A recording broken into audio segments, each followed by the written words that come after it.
కొత్తగా వచ్చే చట్టంలో ఈ మిస్ మ్యాచింగ్ కరెక్షన్ చేసే అధికారం ఆ చట్టంలో వస్తే తప్ప సాధ్యం కాదు. అలాగే మిస్ మ్యాచ్ అనాల్సిన పనేం లేదు. రెవెన్యూ రికార్డులో తప్పు ఉంటే సవరించే అధికారం రెవెన్యూ యంత్రాంగానికి ఉంటే తప్ప రికార్డు సవరణ సాధ్యం కాదు. అంటే అది చట్టం సవరణ జరగాలి. ఈ రోజున ఏ అధికారికి కూడా రికార్డుని సవరించే అధికారం లేదు. ప్రస్తుత చట్టం లేదు, సివిల్ కోర్టుకే పోవాలి రికార్డు సవరించి. ఇప్పుడు మనము రెవెన్యూ ల్యాండ్ ప్రిన్సిపల్ ఏంటంటే భూమి రికార్డులు ఏవైతే ఉంటాయో అది ఆర్ఓఆర్ రికార్డు కావచ్చు, విలేజ్ అకౌంట్స్ కావచ్చు, ఏదైనా సరే సర్వే రికార్డు కావచ్చు, భూమి వాస్తవ పరిస్థితులకి అద్దం పట్టేలాగా ఉండాలి. Land record should be mirroring the field reality అంటాం. అంటే ఈ గ్రామాలలో భూమి మీద ఏ నెంబర్, ఎన్ని ఎకరాలు, ఎవరిది ఏ రియాలిటీ ఉందో అదే రికార్డులో కనపడాలి. నాకు 4 ఎకరాలు ఉంటే రికార్డులో 4 ఎకరాలే ఉండాలి. నేనే ఓనర్ అయితే నా పేరే ఓనర్గా కనపడాలి.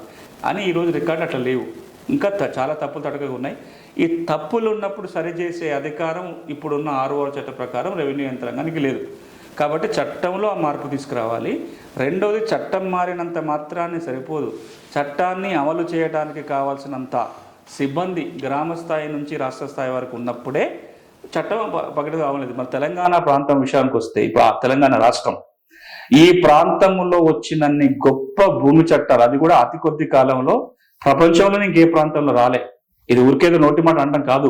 మీరు చూడండి, 1948 నుంచి మొదలుకొని 47-48 స్వాతంత్రం వచ్చిన వెంటనే మొదలుకొని 2024 ఎంతకాలం ఇది? ఒక 70 ఏళ్ల కాలం, 70-75 ఏళ్ల కాలం. ఈ మధ్య కాలంలో మనకి ఈ 75 ఏళ్ల కాలంలో ఎన్ని భూమి చట్టాలు వచ్చినాయి? ఒక 100కు పైన భూమి చట్టాలు వచ్చినాయి. ఈ 100 చట్టాలలో కనీసం 10 చట్టాలు ప్రపంచ చరిత్రలో స్థానం సంపాదించుకున్న చట్టాలు ఉంటాయి. కౌలుదారి చట్టం కావచ్చు, land and agriculture tenancy act, land revenue act కావచ్చు, ఆర్ఓఆర్ యాక్ట్ కావచ్చు. అయినా కానీ ఎందుకు మరి ఎన్ని సమస్యలు ఉన్నాయంటే, ఒక కారణం దాన్ని అమలు చేయాల్సినంత ఎఫెక్టివ్ మెషినరీ లేకపోవటం, లోపాలు ఉండటం. ఇప్పుడు కూడా అదే అవుతుంది. ఆర్ఓఆర్ చట్టం తేవడంతో పాటుగా మెషినరీలు కూడా మార్పులు రావాలి. నా దృష్టికి వచ్చిన ఏంటంటే, ప్రభుత్వం 2 కసరత్తులు చేస్తుంది.